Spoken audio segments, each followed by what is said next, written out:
देश के political analysis Prashant Kishor ने चुनाव से पहले कहा कि नरेंद्र मोदी जो हैं वो 300 से ज़्यादा सीटें जीतेंगे। और ये मैं भविष्यवाणी नहीं कह रहा हूँ, हम इसलिए कह रहे हैं क्योंकि नरेंद्र मोदी ने 3 कैडर इस्तेमाल किए हैं और 3 कैडर अपना बनाया है। एक तो जो भाजपा के परंपरागत वोटर हैं वो, दूसरा जो लभ्यार्थी वोटर हैं वो, और तीसरा वो जिनके नाम में एक तरह से हिंदुत्व का चेहरा है, उन वोटरों को नरेंद्र मोदी ने संजो के रखा है। और नरेंद्र मोदी एक बार फिर से 300 से ज़्यादा सीटें, लगभग 325 सीटें जीत करके आएंगे। प्रशांत किशोर पूरे देश में राजनीतिक सलाहकार और रणनीतिकार के रूप में उनको पहचान और ख्याति प्राप्त है, लेकिन इस बार प्रशांत किशोर चूक हो गए और प्रशांत किशोर ने माफ़ी भी नहीं मांगी। प्रशांत किशोर लगातार जो है वो आईपैक चलाने का काम करते थे।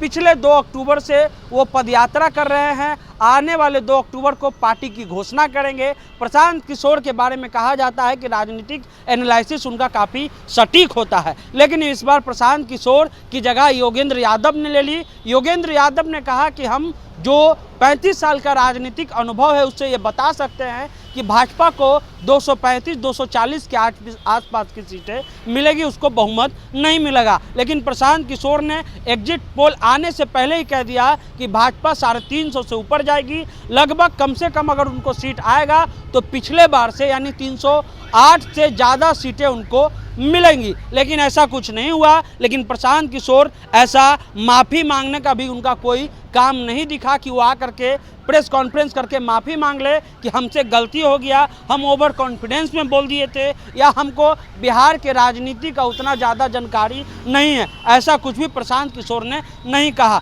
पॉलिटिकल पंडित के बारे में ये कहा जाता है कि उनका जो अनुमान होता है वो प्रिडिक्शन के आधार पर होता है, लेकिन प्रशांत किशोर का कॉन्फिडेंस इतना हाई होता है कि वो कहते हैं कि हम जितना बोलेंगे उसी के आसपास रहेगा। लेकिन प्रशांत किशोर का इस बार जो है जो उनका प्रिडिक्शन था वो पूरा धराशायी हो गया। हालांकि प्रशांत किशोर अभी तक सार्वजनिक रूप से इसके लिए माफ़ी नहीं मांगे हैं, जैसे कि गोदी मीडिया ने भी माफ़ी नहीं मांगा। जो गोदी मीडिया 300 और 350 सीटें दिखा रही थी भाजपा को, वो अभी तक माफ़ी नहीं मांगी है और प्रशांत किशोर उसी पाइपलाइन में हैं। प्रशांत किशोर जब भी पटना आते हैं तो एक हाइप बनता है, पूरे देश में एक हाइप बनाने की कोशिश की जाती है कि प्रशांत किशोर को राजनीतिक रूप से और बिहार के बारे में बहुत ज़्यादा जानकारी है। लेकिन इस बार प्रशांत किशोर चूक गए। प्रशांत किशोर का पूरा आंकड़ा ही गलत था। प्रशांत किशोर ने जो आंकड़े दिए थे वो पूरी तरह से गलत था, लेकिन अभी तक प्रशांत किशोर ने किसी प्रकार का माफ़ी नहीं मांगा है। अब प्रशांत किशोर ने कहा है कि हम जो है